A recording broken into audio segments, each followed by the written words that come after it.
This episode is brought to you by Portland Distro. If you love underground music and movies, go to portlanddistro.com for licensed shirts, vinyl, CDs, and more. Go to portlanddistro.com. Plug in the discount code MikeHill666 for 15% off at portlanddistro.com. Happy New Year, everyone.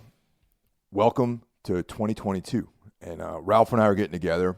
It's actually literally New Year's Day. The 2022 is brand new. So we're going to have a kickoff episode for this year and talk about what we did on our boring New Year's Eve nights and what the hopefully the next year or so is going to bring us. How's it going, Ralph? Happy New Year. Happy New Year to you too, and Happy New Year to everybody out there. So, do you want to tell me that you weren't out there raging yesterday with all the other rednecks? I wasn't. I very rarely rage when it comes to that kind of thing. You know what I mean?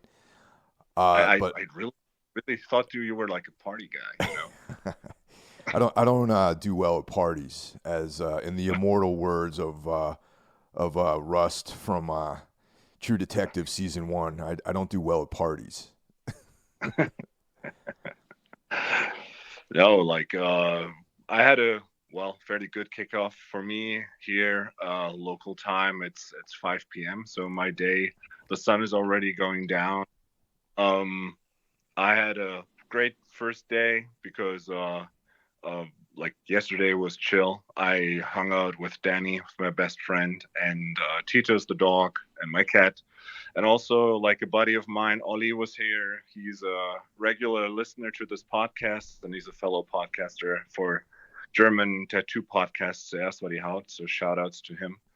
And we just hung out, listened to some music, ate raclette. You know raclette? I don't know if that's a thing in the States.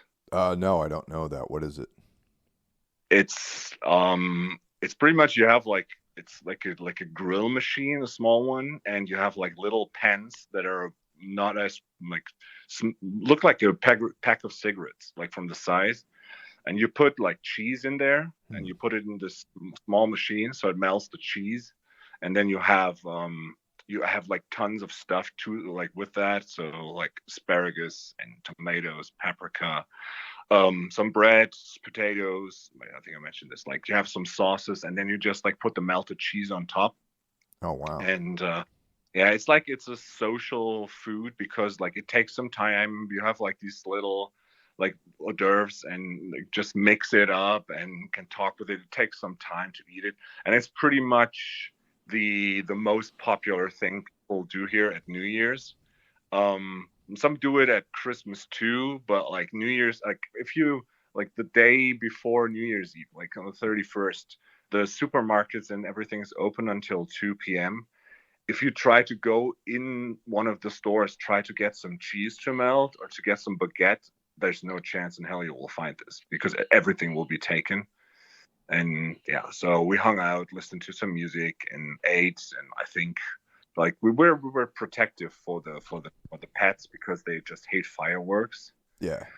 But since we're in a sort of a small lockdown again, it was forbidden to hang out with more than 5 people, and fireworks were forbidden except for the stuff that you still have around at home, which obviously some idiots have tons of. So it's not as much as it usually is, but there was still some fireworks, especially the explosive stuff. That's what the Germans love. I don't know. After World War II, they shouldn't maybe do that. But it was it wasn't that loud, and the pets were taking it lightly, and so we hung out until 1. I went to bed, and today it was just I went for a run. Saw the first 2 episodes of the new Cobra Kai season. Oh, okay. And it's always fun watch. And just took my bike out for a spin, read some more in Trees. I'm almost done with Trees. And so far it's chill. So how was your night and your first, your start into the new year? Well, first of all, I didn't realize that Cobra Kai was the new season started. I'm definitely going to watch that. Yeah, my New Year's Eve was almost like every other day I spend by myself here. It's yeah.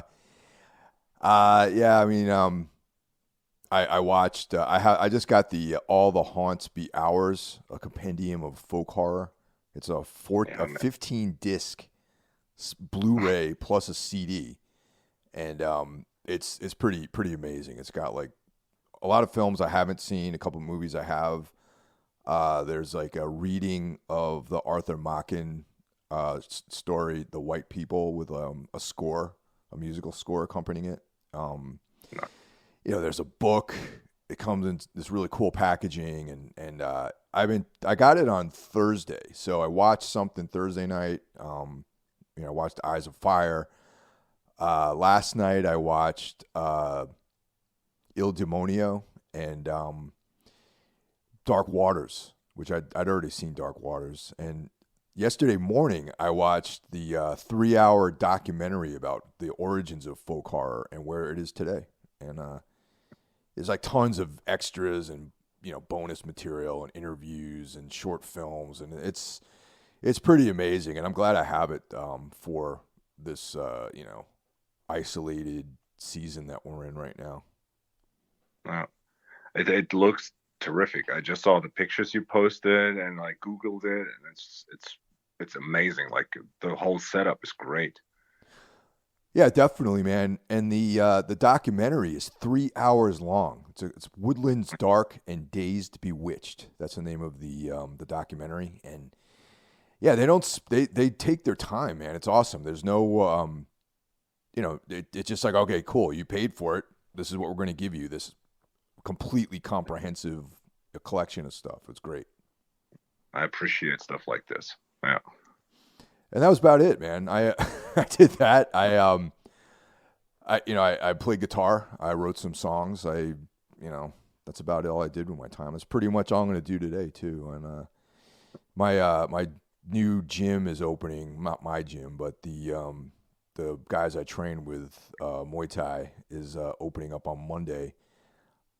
So I might go over there today to help put the mats in or something like that. And I was talking to my coach last night, and I might do that. I mean, things are there's like a pseudo lockdown here. It's not actually nothing's locked down. I'm going to be honest. There's like a intellectual lockdown on certain things. Like certain people, like if they leave it up to you to do what you want to do, they recommend all these things. And for the most part, I think a lot of people are like, I was supposed to go and hang out with my buddy Sam and his family last night, but they canceled because of concerns over the Omicron variant. But everything's pretty wide open here, and I'm sort of withdrawing a little bit. But as everyone knows who's been listening to this, I had COVID, and I got all my vaccinations, and I live alone, and all those sorts of things. So I'm not too locked down, really.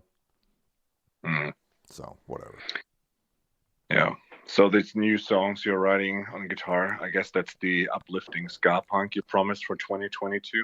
Yeah. It's I'm gonna do a side project with ska music, which I can't even play. Actually, I can't even play ska music. I can't get that upbeat, upstroke or whatever the hell it's called. Yeah, like the offbeat. I can't do it. Like in the guy that recorded like the first records of my old band Repugnant. He played in a ska band, and I think like with ska and oi bands, there's always this competition of having the dumbest name. And I just remember that his band was called Ska Trek. That's a good one. Ska Trek. Mephistopheles. Yeah, something like this. always terrible. Yeah. But well, we're in 2022, man. We made it. We survived. Man, time is fucking irrelevant, man. Honestly, as I get older, I'm starting to see these things. It's like, and soon we're going to have one homogeneous season throughout the planet too, where there's going to be no temperature variations. So it's really going to seem like time is time is a circle, man. But I see we're going back to True Detective the whole day now. I have been thinking about that a lot because of some of the things that we've talked about with the future of this show. But before we get going, man, I want I want to just give a shout out to everyone who joined the Patreon. I had a soft opening on it where I had some stuff. The whole month of January, there's material that's being scheduled on Patreon, and one episode I released because I wanted to get it out before the end of the year, and it's a little bit of a downer, but it also was just for me like meaningful to get it out because we're talking so much about grief and loss and everything, and I wanted to kind of start 2022 maybe with a more uplifting atmosphere than the end of 2021 for me. And but yeah, I just wanted to thank everyone who joined, and I'm going to read off everyone's name, man, and I'm going to continue to read off people's names as they join, not their last name. People deserve their privacy, but I also want to express my gratitude to these individuals who joined and the appreciation I have for them. So here we go. Thank you to Keith, Carl, Andy, Chris, Lindsay, Andre, Seth, Reed, Niall, Matt, Jens, Mateo, Joe, Frederick, and Josh. And with the exception of Lindsay, notice that this is an all-male list of people. We've got an all male group here on Patreon, with the exception of Lindsay. So I always thought that's always amusing to me. Well, you should call it the cis male Patreon. I know, man. Right? I mean, there will be more people coming in, and like what I can see, since like for everybody out there who like joined us on Instagram, it's like I'm doing the Instagram mostly, and we're getting more traction there, and there's a bunch of like women or like non-binary people, I don't know, like non-binary people.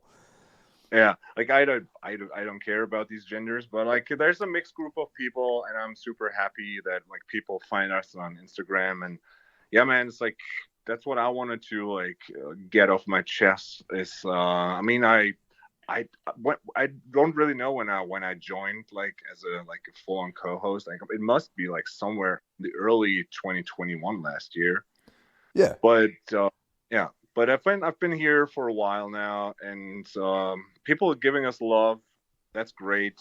Getting good feedback, and there's a bunch of people that like I've been interacting with through the like Instagram page, and I wanted to give like 2 shout outs to Carl Haikara and Brandon Legion, who are always the first to like give feedback, like comment on what we said, and give their opinions, repost our stuff. Like these 2 guys are amazing, and I've been in touch with both of them. So like thanks to you guys and to everybody who reached out to us. That's just fucking amazing, and I'm glad to be part of this journey.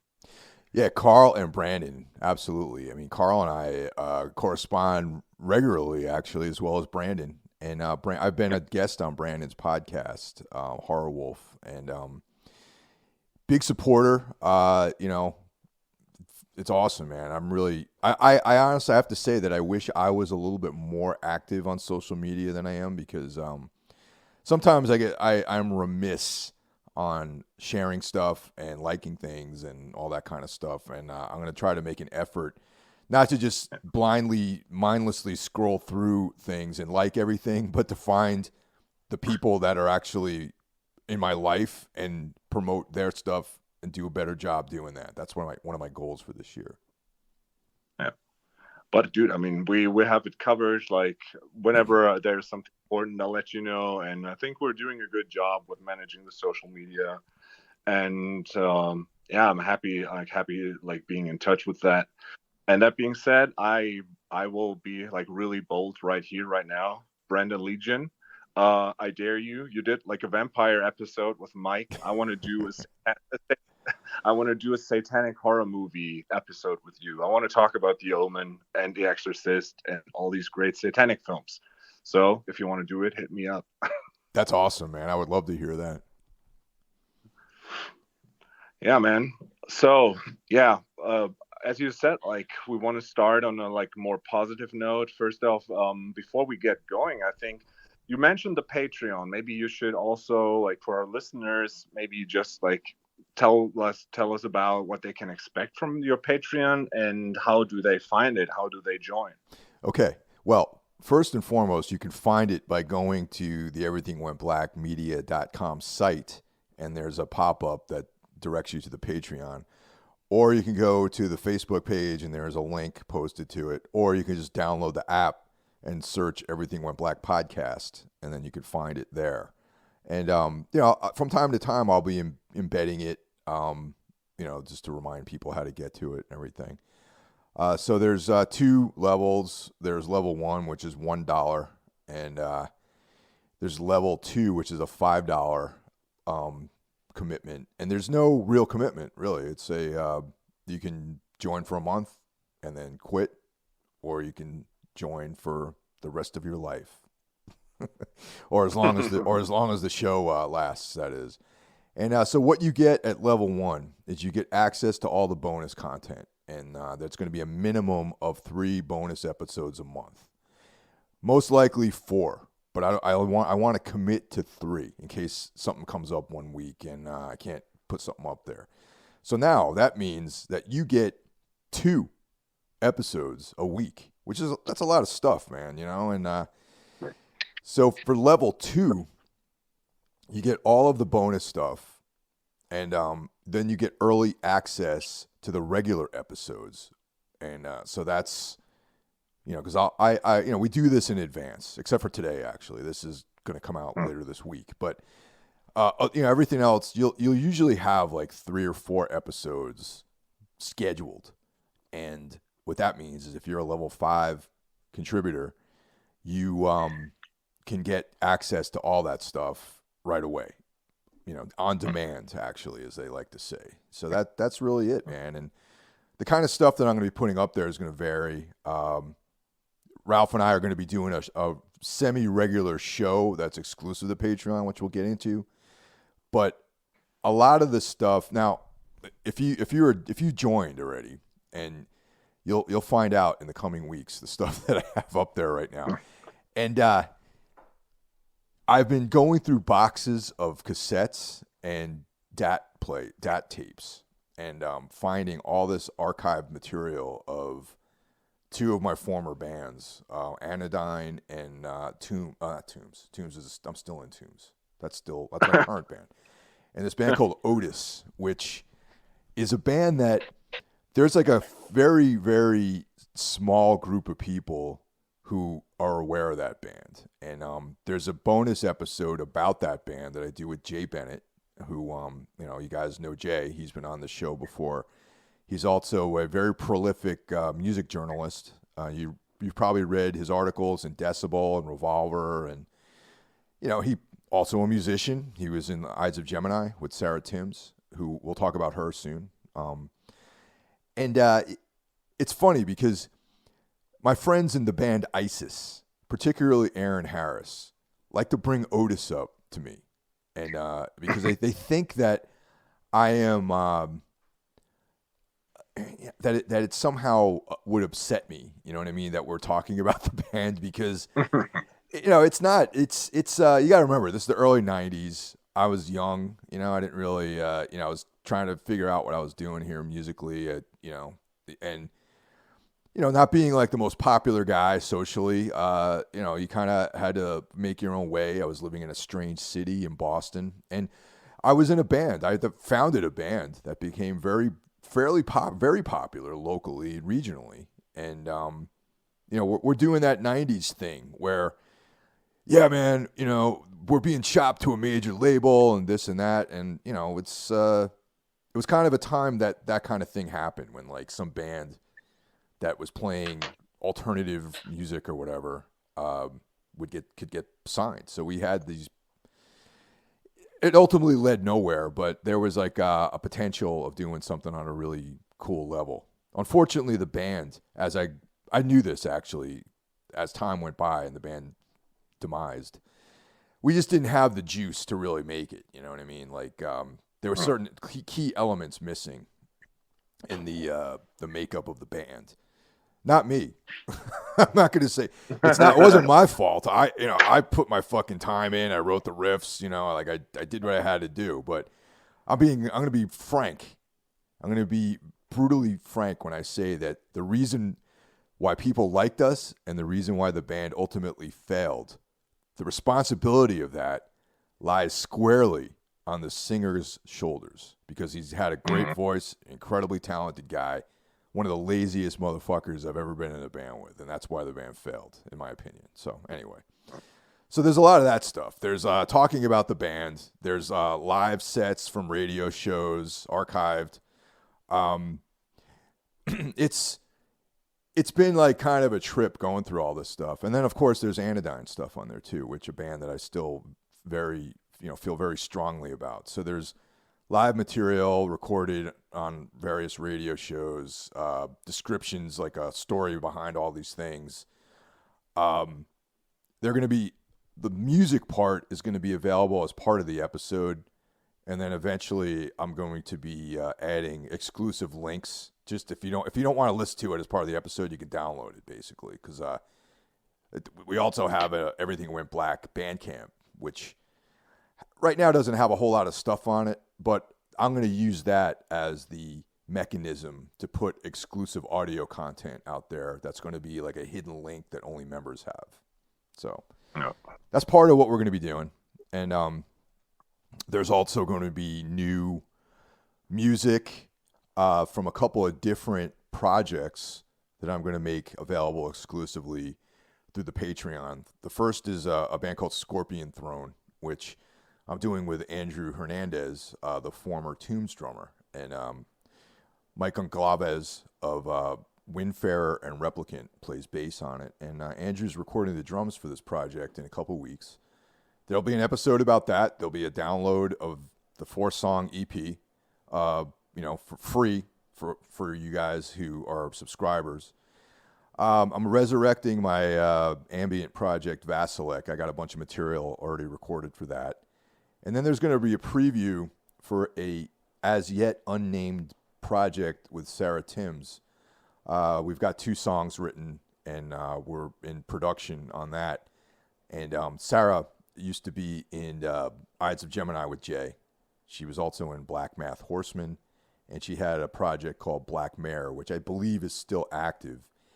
And for you out there who are fans of Tombs, she's contributed backing vocals on a few different songs in our catalog. It's so anytime you hear like a haunting female voice, it's her. So we're going to be doing that, previewing that. I'll probably have her on as a guest to discuss the project on a Patreon episode. And then there'll be a link to those 2 songs. And so yeah, a lot of stuff, not all just archiving of shitty bands I played in the 90s, but yeah. Yeah, but that sounds like a package, like for everybody out there. You should be going on there. I will join there. I want to have that stuff. I don't know about. I can't really charge you money for this thing because you're going to be a contributor in one of the the show that we're about to talk about that we're going to put on there. I like to pay myself for my work, It's like here, have $1, Ralph. Yeah, thanks, Ralph. Yeah. Yeah, you know what I want, and I know you won't give me that, but I want to have a Versoma episode with all the Versoma live stuff you gave me at some point on CD. So put that shit up there too. I know you feel indifferent about this. No, total, dude. Honestly, in the pantheon of bands, in the hierarchy of those bands, Versoma rates above Otis for sure, man. Yeah, dude, that's a great idea. Maybe we can get Getz. I can have him as a guest, and we could talk about the band. It's been a long enough time. And he can talk. Like that would be awesome. Dude. Yeah. Yeah, man. It's like I just remember when Randy put in when one episode he mentioned Versoma, and you were like, I don't know. But it's just to me also this record still, but it's also from that time. At that point in our friendship, it was just I was so blown away when that came out. And I mean, it's the transition from Anodyne to Tombs. It's if you listen to the last Anodyne and the first Tombs, and you listen to Versoma in the middle, that's just the gateway. I'm even going to say that the early Tombs stuff sounded more like Versoma than what we sound like today, actually. It absolutely, Yeah. and I mean that's stuff where I got to know Tombs, and I still love that stuff. Like I find myself going back to Fountains of the World like once a month at least. Still love those songs. Yeah. You know, real quick about Versoma. A lot of people that I run into that like that record assume that Jamie Getz and I don't like each other, which is a completely not true. I mean, I fucking love Jamie Getz, man, and we never had a problem. It wasn't the reason the band broke up wasn't because of me and him not getting along. I just want to put that out there and set the record straight about that. Literally we just decided not to do the band anymore, and it wasn't like I fucking hate you, man. You blah blah blah. None of that shit, man. There's no hard feelings, and I mean I think the band broke up like on one weekday, and a week later we were like texting each other or whatever, or talking on the phone about doing shit, and it wasn't like, oh man, fuck him, like oftentimes it's like that with people in music, but I would go see Gods and Queens play, and it's fucking support. We played with them actually, Planks, you guys and us, man, and the Planks, Yeah, Gods right. and Queens, Tombs. Getz had continue to help us out, and it wasn't like an issue on that level. I can't speak for the other guys in Getz or the other guys in me. I mean, maybe some of the other members have problems with me or whatever, but it was never between me and Jamie really. It would be cool having him on, because I think he's just like, he has also like a good storyteller, and I think like that would be interesting to like go back to that phase, like how did this band come together, and yeah, man, it's just like I still love that record. So, and I remember you gave me some CDs at some point, but like I think 2 radio shows and some demos. Yeah, so Wow. Please, for me, put that on there. Yeah. I don't think I have any of those live things, man. That'd be cool to have that. I think I still have those CDRs. Let me go check for them, and I'll give you a heads up if I have them. Yeah.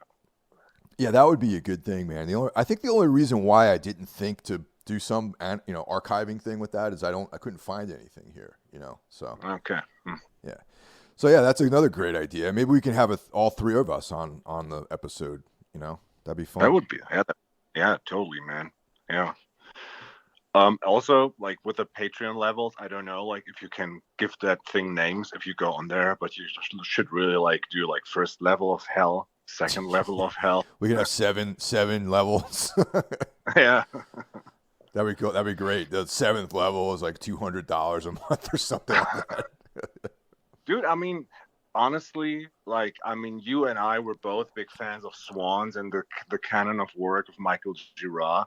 But dude, whenever he like started funding money for his new records, I was always backing him with at least $50, and he always got something for that. I mean, he mostly did these CDs with like an artwork he painted that had like these acoustic versions of the songs that ended up on the next record, and then he was like, yeah, so this is the idea, and this will be very grandiose. I will have this guy play on there, and I always loved that. And he had like all the names of the people that were backing it in the CD, and like it's all like I think when he exceeded like $100 or so, like you got a painting he did by hand with your order. And it's just like his work ethic and the appreciation of the people appreciating his work. That is something that hugely influenced me. And I saw that when like last year, when like all the author shows got canceled, at some point like the IRS came knocking, and we're like, fuck, dude, we need some money. And like, there's no shows. we can't like put out the next shirt because people were already like buying merch from us. So I had the idea, like, we still have test pressings, and I always wanted to try to paint something. So I started like painting sleeves, like hand painting, stole some like paper from school and colors, and like did these handcrafted artworks for the sleeves. And I just like thought like maybe someone's interested, and I was like posted it on the Ultra Facebook, like, does anybody want one of those? And it's like, if yes, like send me an offer. And dude, people were like putting money down, and they were so appreciative. So I wrote something for them, Like I did like the crafted artwork, did like an extra letter to them, handwritten lyrics, sent that shit out, and people were super stoked. And then one guy inquired, it's like, dude, I want to have all the test pressings you have of each record one, and like, can you do something for me? And I was like, okay. And he was like putting money down. So I built him like a custom box set with Oh like an wow, man. extra sleeve, and he, dude, he was so pumped, and we were like in touch. And that's cool. Like I love it that people appreciate the work that I've done so much that they would like put money down for me. Like I'm not a good painter, but like I'm happy with the stuff that came out. You can, like, if you're interested, you can find that on the Instagram page, on Facebook. There's a video of the box that I did. Um, and it's just like, I think people are willing to put stuff down. If you like, maybe you could think about like, okay, this is the first level, this is the second. With the third, you get some music with it or something. I don't know. Like, Right. but I think people appreciate that, and like, I love it. I love music fans for that. Yeah, maybe level 1 could be like Paradiso, and like level 2 could be Purgatorio. Yeah, Go through it like that. That'd be kind of cool. But yeah, it's funny, man. Like that's pretty much like I've always felt uncomfortable with charging people for things. You know what I mean? That's why, like, if you ever meet me at a show, like at a Tomb show, and talk to me, and this is why I don't work behind the counter of our merch table, is because I'll probably give you everything for free. Like it's like if you talk to me long enough, I'll probably, hey man, you want a shirt or a record or something? Like I just give it to you. That's always been my kind of operating mode with people that are supportive. So the whole money thing has been very weird for me. But the reality is that this actually does cost a little bit of money to keep going. There's server charges and things like that, and the frequency and the bandwidth too. Because we put out a lot of material on a monthly basis, and I pay for that all myself, and I have been for the last 10 years. So I'm not saying, hey man, you owe me this, but because I've chosen to do this. I put myself in this position. It's not anyone's responsibility, but there's that aspect of it too, of not having to reach into my pocket every single time. It's like when you do a band and you're playing in your basement, and then you're good, everything's cool, like, and then you start doing things where you're going out on the road and paying for gas, and you buy a van, and then you're like, oh man, it'd be nice to get paid for some of the shows we're doing, and you get $20, $50, whatever. But what I want to do also is maybe like quarterly donate some of the money to one of the things that I've been looking into is a literacy charity for to help young people with literacy, and that's a major awesome. problem in this country because all you got to do is look on the news and you can see that people in this country are dumb motherfuckers. And like, hey, maybe if you guys have read a book, and studied and Yeah. paid attention to things. Of course, look at me, I'm turning into this negative shit talking thing, but reading is probably the most important skill that you can possess in the modern world, or in the ancient world too, man, honestly. And the fact of the matter that a lot of people don't know how to read, is like a huge obstacle to them having a quality of life, and I believe in that. And so maybe that's like maybe like a couple times a year, I would like to take the money and donate it to that, and then maybe like another charity, like split it up or something like that, And any of you guys out there who are interested in joining the Patreon, or if you're a member already, hit me up. Let me know what your thoughts are on that. Maybe you can recommend something. I've been trying to find a reliable literacy charity, and if there's any ideas out there, please let us know. That's awesome. What are your thoughts on George Michael? Completely off the rails now, but it has a point. Like, what do you think about George Michael? I haven't thought about him in fucking 20 something years probably, but I like his music. What happened? Does he get canceled or something like that? What happened to him? No. I mean, he's dead, first of all. Oh, right. He died on Christmas. Okay. And it's just like, because like the phase, I don't know if it's like how it's in the States, but like in September in supermarkets you will find speculacious and like chocolate hearts like with cinnamon, so like Christmas snacks when it's still warm and people wearing shorts. So Christmas comes way early, and then like come November, like if you are somewhere in the supermarket somewhere, you will hear Last Christmas. There's no avoiding it. And for years I was like, oh fuck, I hate this song so much. And I'm like that, I'm not opposed to Wham, and like Club Tropicana is probably the one song I will always dance to, and I hate dancing. But the cool thing about him, I have no like, I have never really had thought about this guy. Like he came across as a posh jerk sometimes, but and that's the point I'm taking here. When he died, his will said that like the rights to his songs will go to his family. So whenever the songs are played, they will get the money, but except for Last Christmas. And what he did is like all the money from like 1 year that will be earned via sales. And now this year it was the first time that Wham's Last Christmas was #1 in the charts again. Oh wow! All the money, yeah, all the money being made from this will be donated to a charity in the UK for street kids to learn music and instruments. That's great. I still maintain that reading is probably more important than learning how to play bongos or something like that. But you know that's cool though. Yeah, for sure. Yeah, and it's like in the scale of that, like I just thought it was such a cool thing to say. Like, yeah, man, like my family's covered with all the other songs I did, and like this one song, this will be for the kids on the street in the UK to learn some instruments, and I think that's cool. So I really appreciate your idea with the money. Yeah. Yeah, I mean, let's be honest here, man. I didn't even know he was dead. I got to be honest about that, you know. Yeah. And so I'm not aware so much of George Michael. I remember he had that video with he had the sunglasses on and a leather jacket, and I thought it looked pretty cool. And you know, Wham had a bunch of hits, you know, and I think he got caught in a restroom or something like that with like a cop or something. Right. So, you know, he got had. Yeah, you know, but yeah, that's great, man. I think that's awesome, and that's, you know, guys like that with real money, like when they donate, that is meaningful to me. You know what I mean? I think that's really cool when they share their money with a charity like that. Yeah, and like I said, you know, like the rest of his family is still covered, just like giving away the rights to that one song. And that's what I always see, like with these rich jocks, like if they just like donated 1% of what they make in a year to like a charity, it would really like help stuff out. But yeah, it's just like grab money, take money, and make more money. Yeah.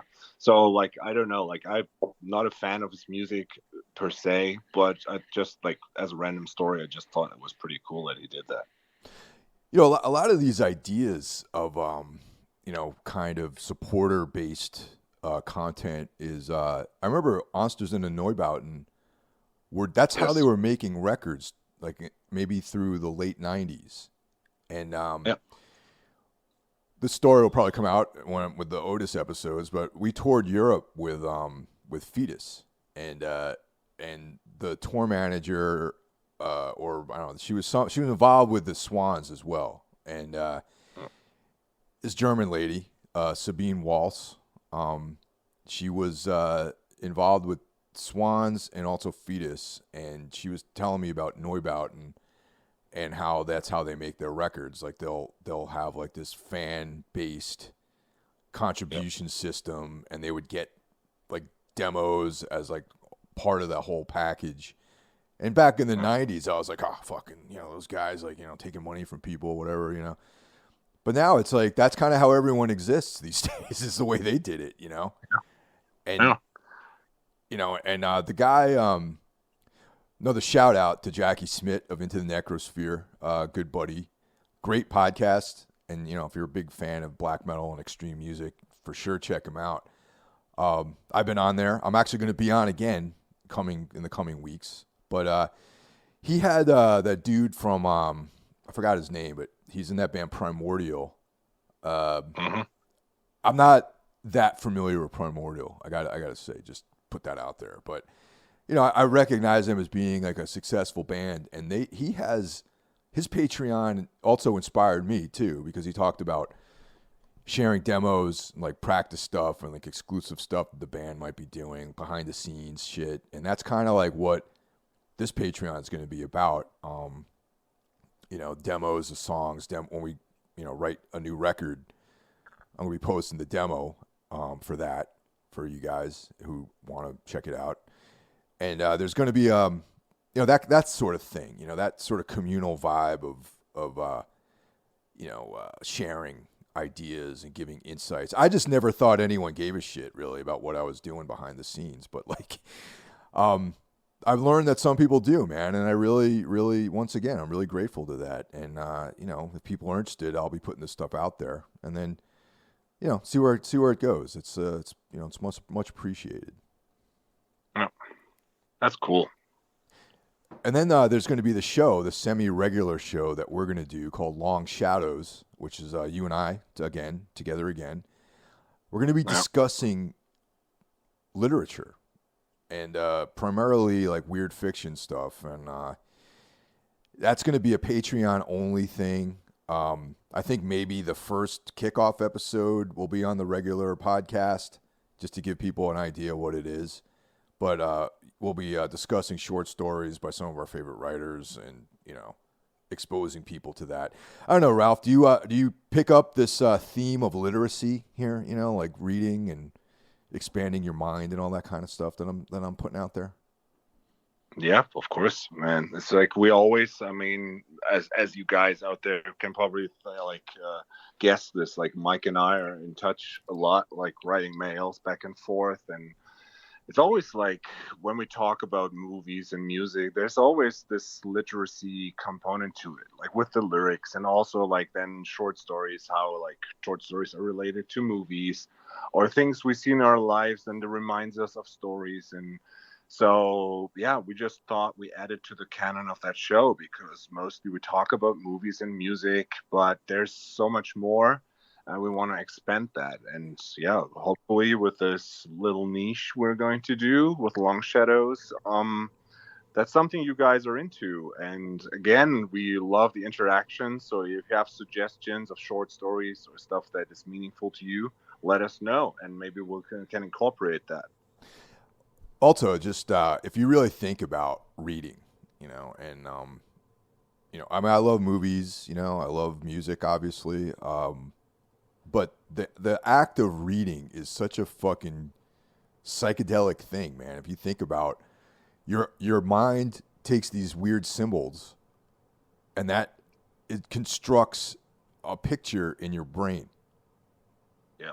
And each of us has their own unique idea of what those symbols represent. Yet we're all able to reach some kind of common understanding amongst each other. And I it's so fucking amazing that humans can do that. And and that's something that we should try to do regularly, man, to broaden our minds. And I am so grateful to my parents for introducing me and encouraging me to read as a youngster. My dad used to read comic books to me when I was a kid, and that made me interested in reading. And right quick when I was a kid, as soon as I started reading, I started, reading books. I started jumping into things like, and the earliest memories I have, aside from like the young adult, the children's books, getting into like the Hardy Boys and, that kind of stuff, was my love for the macabre. I was getting into, first like, Robert E. Howard's Conan, Lord of the Rings, Edgar Rice Burroughs, H.P. Lovecraft, because I know that he and Howard were pen pals, and then Clark Ashton Smith, and like that whole like stratum of weird fiction writers whose work was published in Weird Tales, like almost 100 years ago. And that was like the biggest like catalyst for having an imagination for me, man. And it's, as a kid, I didn't have a lot of friends, man. I was alone a lot, and reading and comics and all that sort of stuff was almost exclusively how I would spend my weekends as a young kid. So it was a safe haven for me too. Yeah. it's like reading wasn't that much encouraged in my family. I mean, I had like access to books, and I I don't know, like in school they never really made me interested in that, but like also started with comic books and like young adult literature and stuff like this. But for me it came also with horror, like with reading King and stuff like this, like because I saw it, and that was like my gateway into like these Stephen King novels, and read a bunch of stuff from there. And I really loved reading, and then at some point, latest when I became a teacher, it's just I'm reading a ton of stuff each day, but it's not stuff I want to read Right. because I have to grade papers and like read mails, and it's so much like reading, and it's just like tough in the evening. I just want to like like relax my eyes. I watch something, and then I go to bed, try to read something, and after a few pages, I'm done.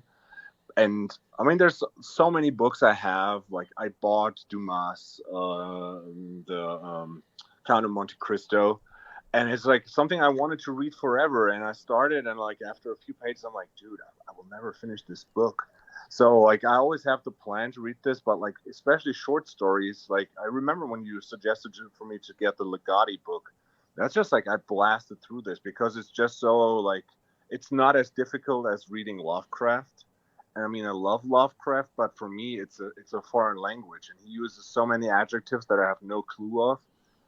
But like stuff like King or Legati, it's easy to read, and it's just like, okay, this will be 16 pages or 14 pages, and that's easy to digest. So I'm really into this idea of like the Long Shadows episodes.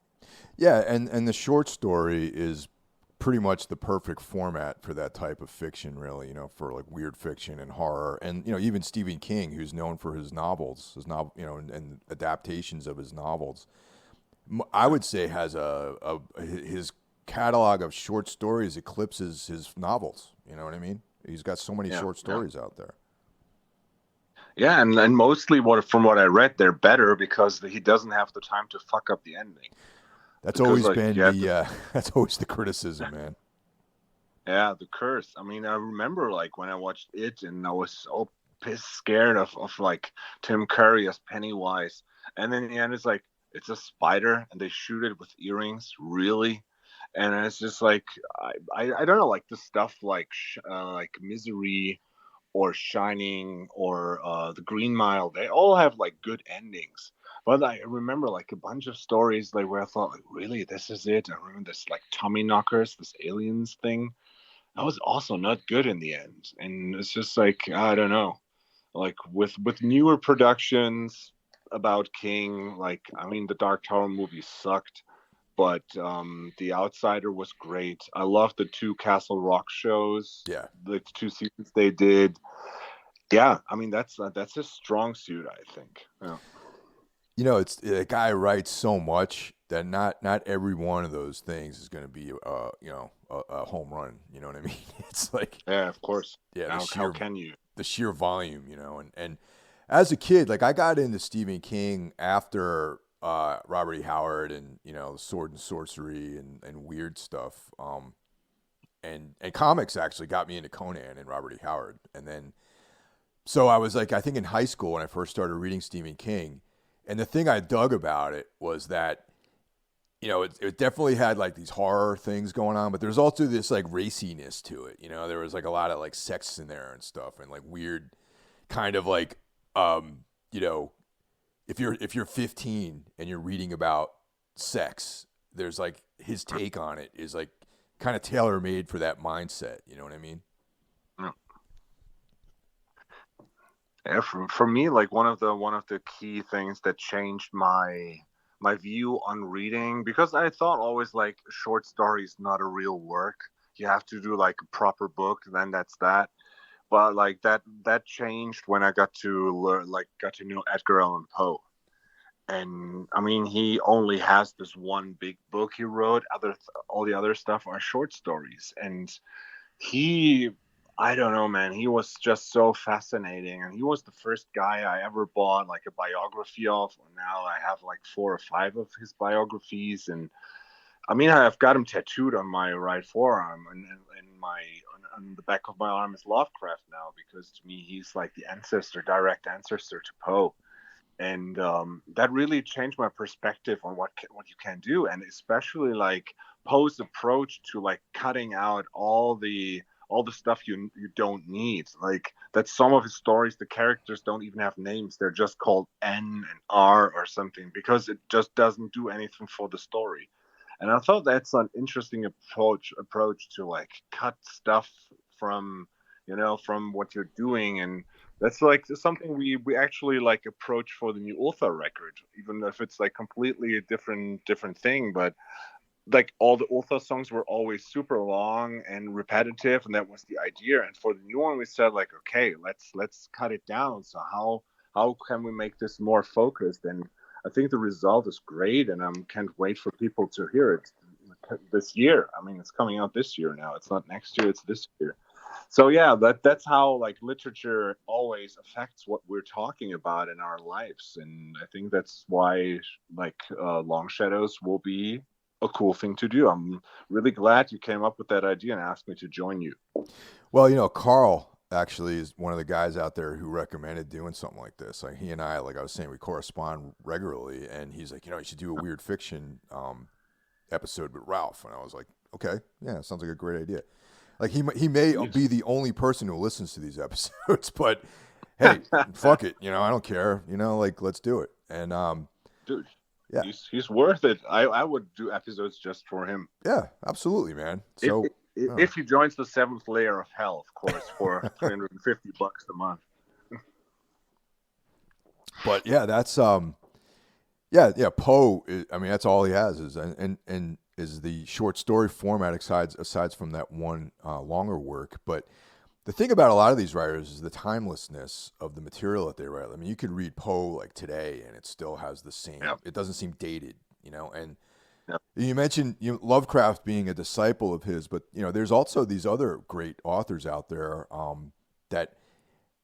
They might be secondary influences like Algernon Blackwood, and Lord Dunsany and people like that who also have written timeless pieces that have informed the work of a lot of these, quote unquote weird fiction writers. And I'd like to explore that. I mean, Blackwood has, The Willows, which is a novella. I think it's like 100 pages long or something like that. And that's like a pretty awesome read as well. I have like instantaneously, I have an idea, and if you don't like it, you have to cut it from the podcast. But maybe that's tempting for people. I want to do like, I mean, of course, we will start with the Long Shadows. We have ideas for that, but at some point, let's do a rewatch of season 1 of True Detective and read The King in Yellow and have these short stories. Dude, yeah. That's exactly what I had in mind, actually. I wanted to do that, and there's a couple of things connected to that. Like The King in Yellow is the only the only collection of stories. Actually, there's 4 of them that I read by Robert Chambers. I haven't read any of his other work, but people have when True Detective came out, there were these like some smart alecks out there who are like, oh yeah, man. He's just like ripping off Thomas Ligotti and Lovecraft, and well, they didn't really mention Lovecraft, but they talked about Chambers and The King in Yellow and Carcosa and all that. And I was like, well, not really, because there's a whole legion of writers out there, for Lovecraft and for Chambers, that are expanding the existing mythologies of those things. I mean, like there's a guy, Michael Shea, they published an entire book of his Cthulhu mythos, you know what I mean? And they're all inspired by the world that H.P. Lovecraft has. And there's like tons of people out there. I have a short story collection under the Yellow Sign, which is, it's everything inspired by The King in Yellow. And there's like a whole subgenre of writing. So that's all that is really, is just that exploration of a mythology. Yeah. And that's the cool thing about these, like King. I mean, Poe didn't do it. Like I could see his stories being in one universe, if you but like I mean, Lovecraft did it, and King does it. So these things are connected, and now that's what drew me to Lovecraft in the first place. That they reference stuff from other stories, and you're like watching a show. It's like, oh, I get this reference, and it's like nowadays when you watch something like, for example, like last week the first episode of the Book of Boba Fett came out, Hmm. and of course after that you have like 10 YouTube channels that are like, oh, here are all the Easter eggs you missed. And there weren't like a lot of those for the two Castle Rock seasons. And I think I found a lot of like references to other like Poe stories and to other King stories. And I think that's awesome if you create something like this. And I remember like the last time I was in the States, I I went to a bookstore. I don't even know where that was. I think somewhere in Brooklyn. And I mean, I have like a Lovecraft collection, which is like it looks like black leather with gold like imprint, and it's like it's the short, like all the stories in there. And it had like, I was like, oh cool, there's a book that exactly looks like this. I'm like, oh, it also says Lovecraft. It's the Eldritch Tales. It's like, what's that? And it's like it's a collection with like some of the stories of Lovecraft that haven't been in the first one, but also like a lot of stories that were from writers influenced by Lovecraft in this universe. And that's just so fucking cool that like he influenced so many people to write story in that narrative. Yeah. Yeah, I mean that was kind of like the whole weird fiction like trip, really. Even back in the old days when had the magazine, like Clark Ashton Smith and all those guys were. Robert E. Howard has Lovecraft stories and references, and actually I have a collection of his stories of all his Cthulhu mythos as well. And so I guess that's like what True Detective fits into that canon, and I think it'd be cool to do an episode where we address that and Yep. also list out all the other references to other writers that people may or may not be familiar with. And I actually started a note file on that, and about where this comes from, like this term, this sort of idea is like an idea borrowed from Carl Edward Wagner. Like Mm. he, aside from being the creator of the sword and sorcery character Kane, Carl Edward Wagner has a bunch of horror fiction that he wrote, and there's two stories in particular. One called Styx, and the other called The River of Night Dreaming, that were influences on True Detective, and like the just stuff like that. That's the kind of thing I want to get. I want to get real deep into that on our True Detective episode. I mean, that came out like almost 10 years ago, so it's like we can really not. We don't have to worry about spoiling it either. By now, everyone's probably seen it. Yeah. It's crazy that it's been so long ago already. Oh, man. I know, Yeah. right? Did I ever tell you that I have a Rust Cohle tattoo? I didn't know that. Really? Yeah, I have. Wow. Like when it came out, like the first season was done. A week later, I sat at my tattoo parlor. It's on my left forearm. It's a picture of Rust Cohle with antlers, and like Wow. him looking fucked up, and it just says ruin underneath it, because like his character just like it's just the perfect epitome of like being ruined. Yeah. Sure. Yeah. I mean, he's such an interesting character, man, and yeah, it's. Have you read any of Nick Pizzolatto's writing? I've read. No. He has a short story collection and he has a novel called Galveston, which is really good. Okay, no, haven't heard of him. Well, he's the guy who wrote True Detective, and Oh, okay. yeah, Oh, yeah, yeah. okay, okay. He, oddly enough, his writing is Galveston is a crime fiction novel, and then his short story collection runs the gamut of some of it's crime and some of it's just like fiction, like straight up about like relationships and things like that. Cool. That's well, sounds interesting. Yeah. And we have to get that file going, man, with all the ideas and all the references. Yeah. Well, I'll put together another Google Docs and we can share it, and and Yeah. come up with our ideas for that. And also maybe the True Detective episode, I can share my notes with you on that. All right, cool. Yeah. So any New Year's resolutions for you? Like always, get healthy. I've been really sloppy with my eating recently, and I feel like a slob and all. I really want to like get like in better shape again, and just because like there's touring on the horizon, like there's plans in April to go out with our buddies in Unruh, who will release a new record, and which will be one of the records of the year. And also is going to play that. We have got a bunch of cool shows in fall. We've got like shows with Ropes of Night. We will go on tour in fall with Photo Crime when it all comes together. And I really want to get back into stage shape. I mean, we played a bunch of shows and they were cool, but I thought like if I had to play another show tomorrow, that would probably wouldn't go that well. So it's that, and yeah, man, and that's the cool thing. I wanted to get more back into reading, like less of watching stupid stuff I don't really care for, and just check my phone. Just like like focus on the essentials. Like watch something. Like I'm just watching Mayor of Kingstown, which is fucking amazing. And this is something like I wouldn't dare like to go near my phone watching this. But there are so many movies that I started. And we're like, I remember, like, listen, Jeff said something about this on the Necromaniacs Year's End episode about, okay, then, like, usually we finished the shitty movies, but I'm not going to do this anymore. Like, if I like, catch myself after 15 minutes, I'm not interested in the movie, I'll just pass on it. Fuck that. And rather, like, grab a book and read. So that's why I appreciate this idea so much, like, to get more into reading. So, yeah.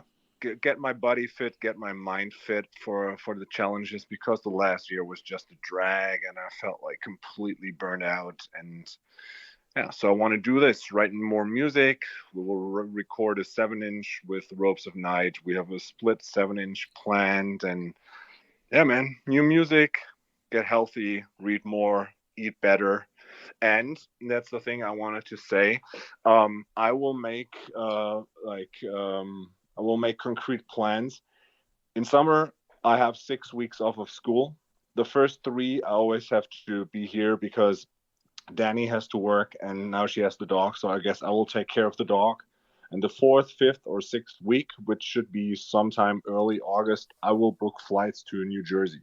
Well, it's funny you say early August because that's also the same time the Necronomicon happens in Rhode Island.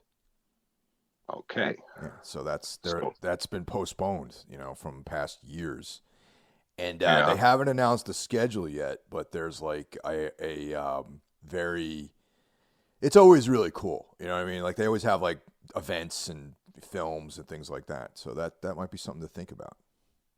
Yeah, man. The most important thing is I want to come and hang out. I want to do a live podcast episode with you. Hell yeah. Face to face. I want to hang out for a week, and if there's something we can plan it around. There's also this tour with Theater of Hate, The Mission, and the Chameleons. Sometimes in that time, we'll figure something out. But in this 3-week time this year, we will see each other the latest. It's long overdue. Absolutely, and COVID did not do us any favors by having both of the whole world basically locked down and not. Cutting all travel out of our schedules. So that's always been it's a contributing factor to that. If there's not by that time we have like a 5th wave with, I don't know, Supericon or some other format of that virus that will prevent it. I mean, summer, like this year's summer, it was already safe to travel and people were flying to the States again. So if there's no travel restriction, I mean, I got my booster shot 2 weeks ago and I will get the next booster shot if it's necessary. But yeah, man, this time it needs to happen. We need to hang out. Well, I'm looking forward to that. And I also was trying to, this is my resolutions now, I guess, is I wanted to plan a fun visit to Europe too, man. Like that was one of the things I had on my list of things to do in 2022 instead of doing something related to touring, to just go over and visit. You know, I've said it many times that I would like to go and spend time in Europe and, you know, obviously visit you. Like I'm inviting myself to stay at your house and Of course. actually do things, you know, instead of Yeah. sound checking and sitting in a you know, gross like venue somewhere. Dude, absolutely. There's the show we talked about with, I mean, people check it out. Ruins of Beverest, Grave Miasma, and that Italian funeral doom death metal band for, oh man, I'm butchering the name again. Fuoto Forcato, something like this. I don't know. I have to get this. I'm sorry. Profound Lore Band, killer record last year. These three bands will play like a venue like an hour away from here. This will be the darkest, most heavy show. And yeah, man, you need to come out to see that, and then we can hang out here. I have a guest room. We'll all for yourself. Just a cat will visit you now and then. That's fine. I'm used to that. Yeah, I have my own cat, my own little beast that lives here. yeah, yeah, yeah. Aside from that, what are your resolutions except for like the vacation plan, which I totally appreciate if you like would come over. I mean, you've got tons of friends over here. Yeah, yeah. Well, the other thing too, and I was wrapping this up before we started the episode. I'm going to learn Italian, and Mm-hmm. today being the first day of 2022, I did my first Italian lesson online, and it's been a long time coming. My family, my mother's side of the family are from Italy, and when I was growing up, Italian was spoken in the house, and obviously some Southern dialect that probably is vastly different than the proper Italian. But and you know, for anyone out there who also listen to Necromaniacs, you know that I'm quite fond of Italian movies. You know, giallos as well as, you know, like Pasolini and, you know, all these other filmmakers, and I have a fascination with Italy, ancient Rome, and the Mediterranean. So I think that it's only right that I learn how to actually speak the language. So that's my dedication for this year, and I'm just going to add it to whatever I do every day. It's going to be part of my day, just like the other things that I've committed myself to do are. So that's my other resolution for the year. Cool. Sounds great, man. I'm stoked to see you like talk to Italian friends in Italian then, like when you come over in this year. Yeah, totally, man. And yeah, actually, yeah, you know, Michael Bertoldini and all those guys, you know, from the Secret. You know, we toured Europe with them several years ago. It'd be good to speak their language with them. Yeah, yeah. Michele is living in Amsterdam, so he's also close by from Cologne, so you can visit him. See, on Everything Went Black, we like to build bridges and extend our friendship to people of different cultures. That's another mission of this podcast. Yeah. Instead of being you know, this weird nationalist trip that seems to be going on in my country right now, you know. Dude, in 5 days it's the anniversary of the insurrection. Oh God. Can you believe that's a year ago? Yeah, the redneck you know, unemployment The unemployment line that just went to the wrong building. They went to the wrong building, you know. Yeah. Dude, shotgun thoughts. What music are you looking for? What movies? Any particulars you're looking forward to this year? I don't know what's coming out this year on either one of those fronts, to be honest. Like you know, there's stuff I'd like to see. I mean, I know that you know, I'm interested to see what Ulta has in store for us, as well as Ropes of Night. So that should be cool. You know, I you know, fucking love both of those bands. Movie wise, what's coming out this year? Batman. Oh shit, that's the number right. one. With Dude, the new trailer with Catwoman looks fucking amazing. Yeah. I gotta look at that up then, man. Yeah, that's the Robert Pattinson one, right?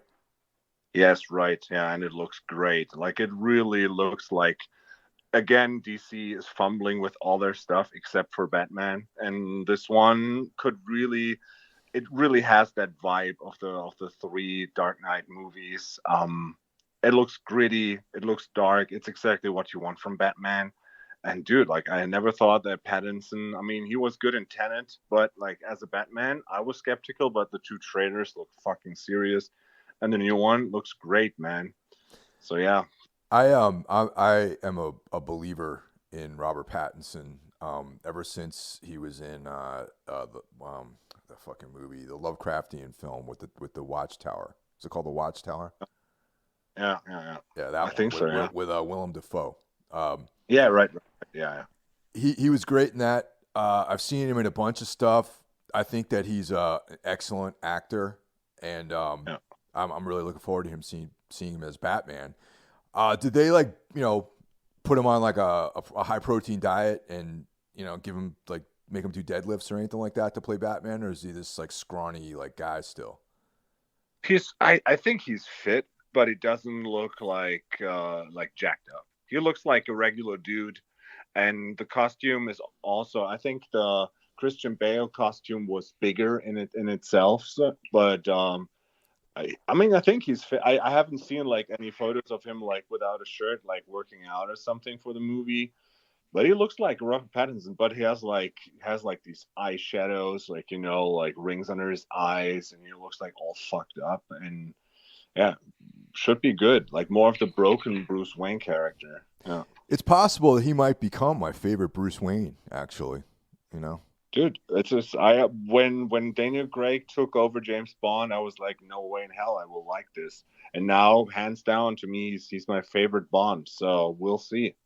Yeah. Actually, I'm looking at the cast. Paul Dano is in it too. He plays the Riddler. I think that's a perfect casting choice as well.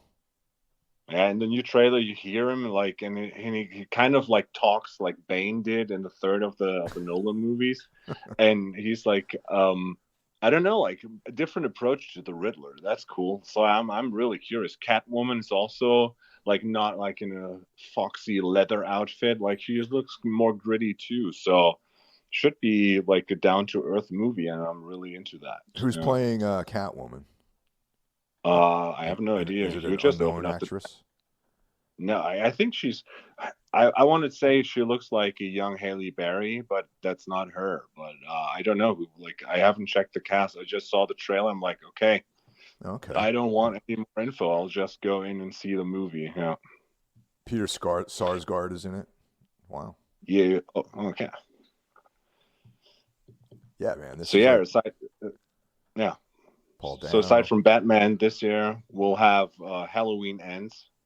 Oh yeah, that's right. Yeah. We have Doctor Strange, and after the last Spider-Man, I'm all into that.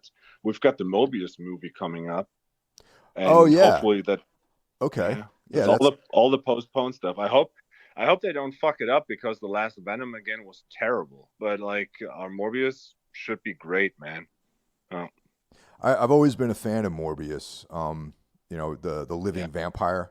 A yeah, really good character. I'm glad they're bringing him into the fold. Doctor yeah, Strange potentially could be so amazing. yeah. Uh, Have you seen Spider-Man, the new one? yeah. I like the new Spider-Man.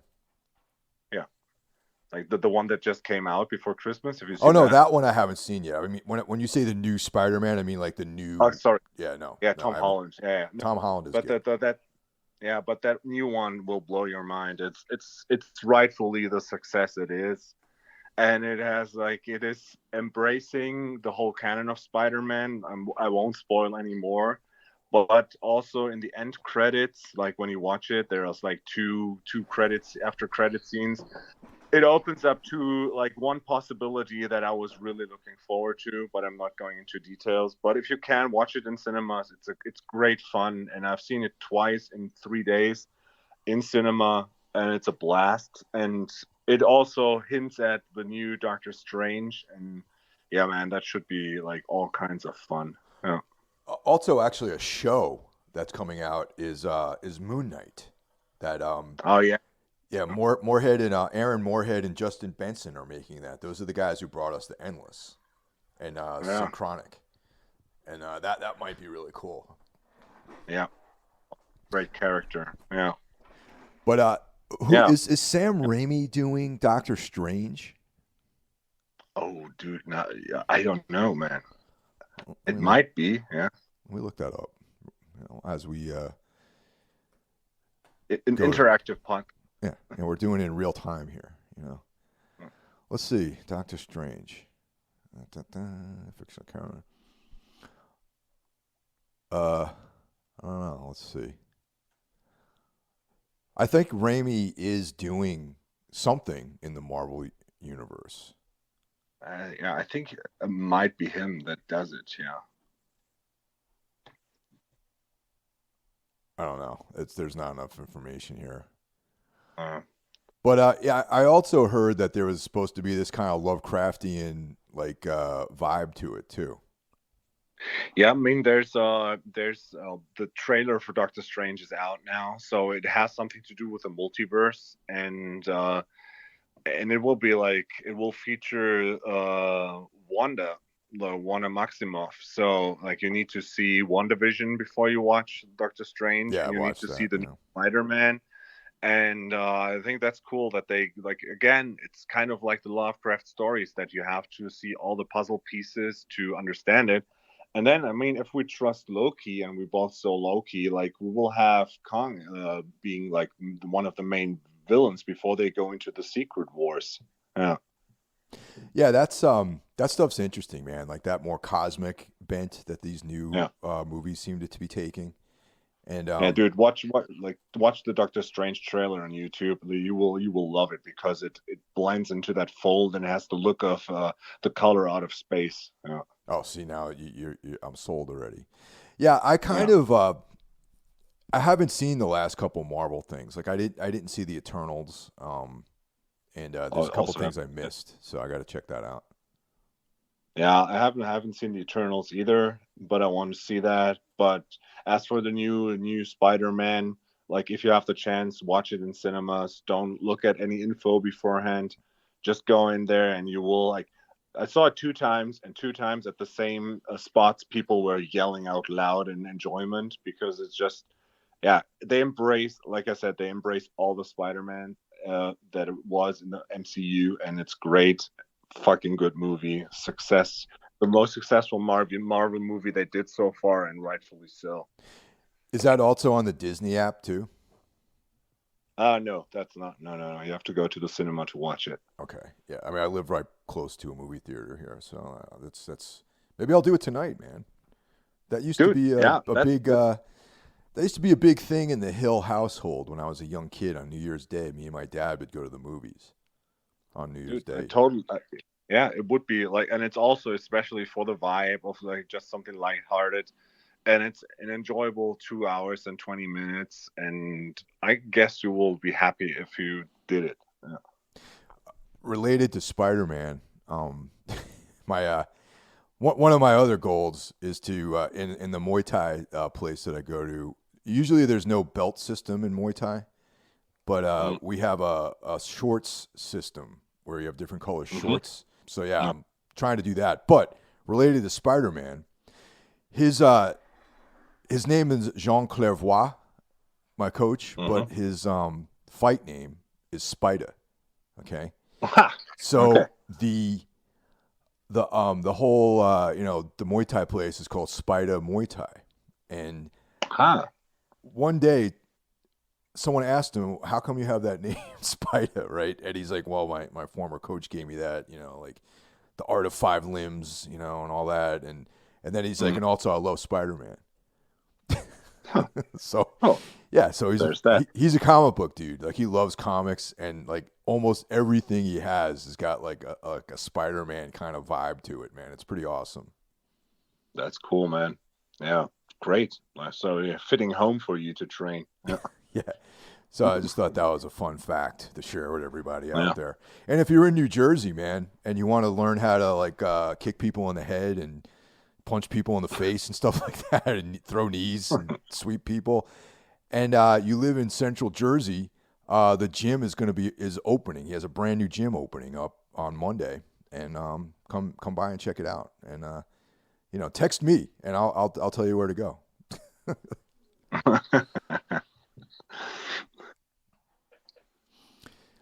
So that's it, man. Look, hopefully this year turns out better. I know in the beginning of 2021, everyone was really optimistic about 2021, and it eventually turned into a one big shit show, So, hopefully 2022 is better. Yeah, I think people are going in prepared for the worst, so it actually can only get better. But we'll see if there's enough that people in like politicians and like anti-vaxxers and QAnon idiots, what they can fuck up for us. But hopefully by spring, we'll be a bit more safe and stuff will be easier to access. I don't know, man. Like I'm going in prepared for the worst, but I'm trying to think more positive this year. That's my new risk. Yeah. In the United States, socially and politically, we're fucked. Like that's just the truth. You know what I mean? Like that's just a fact of life over here. All I'm hoping for is to be able to go and move about the world in a more familiar way. You know what I mean? Like to be able to go out and tour and not deal with anxiety and fear the way we've had to deal with it for the last couple of years. And because everyone's a fucking expert these days too, man. There's people I know, like, I mean, you've probably seen it yourself just on like social media and Instagram. And I was trying to make plans with somebody in another state, and she's like, I told her, I said, like, I had COVID. She's like, well, when did you get it? And she's like, oh, well, you had the Delta variant. I'm like, how the fuck do you know what I got? Maybe I have the original one. You're a fucking epidemiologist now. It's like everyone's a specialist. You know what I mean about this shit. And and then like I check out stuff online, and people are like, like lock down as best as you can and only accept curbside deliveries. And I'm like, dude, I don't know, man. Like I definitely don't be reckless, but you gotta, we're humans, man. You gotta, go into the world eventually, Yeah, you have to be careful and you have to respect the whole, like all the stuff. And it's just like, don't be that asshole. I mean, like I also won't seclude myself anymore in that way, but I'm like not the party guy anyhow. So like you won't see me at a rave all the time. No, but I want to go to shows, and if people like wearing masks and feel more comfortable, I will gladly wear a mask. And like I will test myself every day with a rapid test, like if they're still for free. That's how we do it. I mean, that's the way I work. Like our kids in school, they have to get tested 3 days a week, and that's the only solution that they have for us. So that's the only thing I operate on. And of course, now and then there will be breakthroughs, but maybe they're talking about like the Omicron now being the one that will infect so many people that we have like a herd immunity afterwards. I don't know, like every day there's new experts talking a lot of shit. Like I don't want to read like any comments anymore. I'm just hoping to stay safe. I will be careful as always, and I'm just not the guy that will be out there all the time. And like right now, an indoor festival with 8,000 people is probably nothing I will go to. Yeah, I mean, and after having it, it definitely wasn't, fun, obviously, but it also wasn't the worst thing I've ever experienced, but I understand that's just me as well. And there are people out there where it's really devastating too, but I don't know, man. I also look forward to hopefully being able to live a relatively normal life. And, that's really all I want out of 2022, I socially and politically, the United States is fucked. There's going to be more violence and more unrest here. That's just the way it's going to go for now on for a while until things reach some kind of critical mass in this country. And that's it, man. I want to see the Doctor Strange movie now and the new Batman. I want to go to shows. That's really all I want. Yeah. And all I want for Christmas is you. you listeners out there. No, dude, like same here. I just want to stay safe, want to stay healthy, want to like live my life in the way I used to. And want my friends to stay safe. And I really want to hang out with you in person this year. So that's a lot of New Year's resolutions on this 1st of January of 2022. Well, thanks for listening, everybody. And yeah, we'll talk to you next week. Take care.